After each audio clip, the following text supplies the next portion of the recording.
Not the American people. The University of Michigan's headline sentiment index falls to its lowest since last November, 7 months. 65.6 from 69.1, way below the 72 expected. Current conditions fall to 62.5 from 69.6, and expectations fall to 67.6 from 68.8. And Americans did not get the CPI PPI message this week. 1-year inflation expectations unchanged, 3.3%. 5 to 10 year inflation, 3.1%, up from 3.0%. Now, of course, we have Joanne Shu coming on Bloomberg Terminal. If you have Bloomberg, I'll be talking to her in just a few minutes about this. We'll ask what happened. Why is it that Americans suddenly turned so pessimistic in the month of June?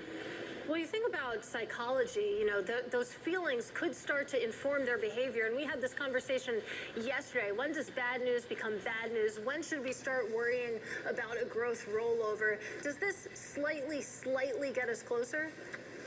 It might slightly get us closer. What will be interesting to watch is next week's retail sales report.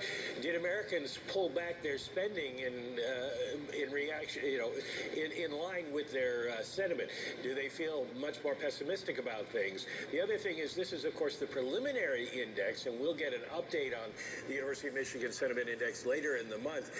Did the American people not sense the change in inflation that the CPI and PPI reports brought about, and will they by the end of the month? Those are going to be key questions for the Fed.